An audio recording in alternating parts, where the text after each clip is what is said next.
Hi everyone, in the previous video we have completed all the variants of loop and today we are going to see an example of all the loops. So our example is factorial number. Many times you heard this word in mathematics or in your practical list or in an interview. So let's explore the logic behind factorial number. Then we will implement it in program.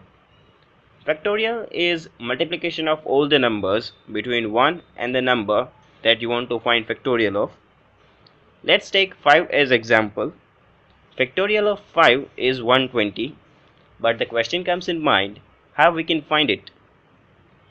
First of all, annotation of factorial is exclamation mark. So factorial of 5 can be represented in this way. Then calculation. As we have discussed, factorial is multiplication of all the numbers between 1 and the number itself. So in case of factorial of 5, here you can see multiplication of all the numbers between 1 to 5. Let's calculate each multiplication one by one. 1 into 2 becomes 2, 2 into 3 becomes 6, 6 into 4 becomes 24, and 24 into 5 becomes 120. Let's take 6 as another example. Factorial of 6 is equals to multiplication of all the numbers between 1 to 6. But we have calculated multiplication of 1 to 5, and as we know the answer is 120. So we just have to calculate 120 into 6, and 120 into 6 will become 720. So factorial of 6 will be 720. From the coding point of view, we need one variable which starts with 1. Here you can see for finding factorial we have to start with 1, and for ending condition here you can see number itself. In case of 6 factorial it's 6, in case of 5 factorial it's 5. An interval of loop variable will be 1 because 1 plus 1 will become 2 and 2 plus 1 will become 3 and so on. Let's move to the next slide and see the actual code.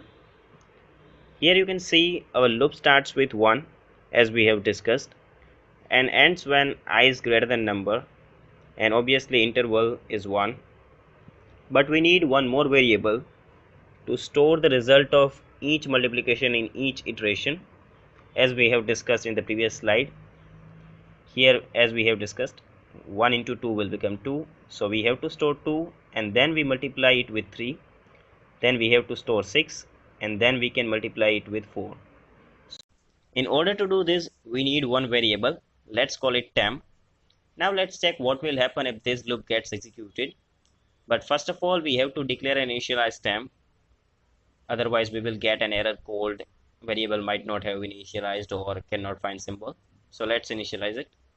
Here you can see we initialize temp with 1 rather than 0, because if we initialize it with 0 then 0 into 1 will become 0 and ultimately factorial result will be 0, because in each iteration 0 is multiplied with the number. So to avoid this we initialize it with 1. Now let's move to the first iteration. In the first iteration I will have 1 and let's call it number as 5.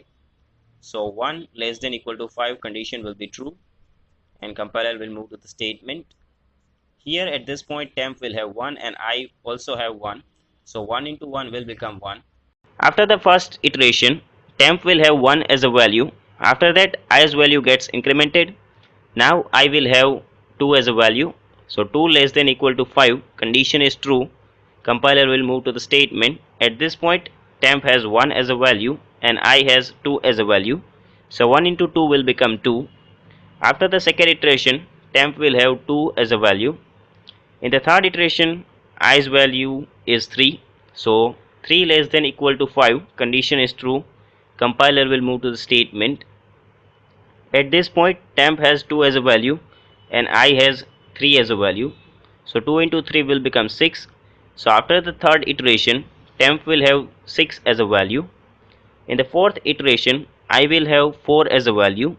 I less than equal to 4 or 5, sorry, condition will be true, and this point temp will have 6 as a value and I will have 4 as a value, so 6 into 4 will become 24. After the fourth iteration temp will have 24. In the fifth iteration 5 less than equal to 5 condition is true, compiler will move to the statement. Now temp has 24 as a value and I has 5 as a value. So 24 into 5 will become 120. Now we have to simply print temp. It will simply print 120. Let's understand the program. First of all, we created a class called Factorial, then public static void main. Then we takes input from the user as a command line argument. As we know, command lines are in strings, so we will need to convert it to integer in order to store it in integer, because our input is actually in integer. Then observe this statement. There is an interesting point here. You might be thinking of that, why I don't use integer for temp.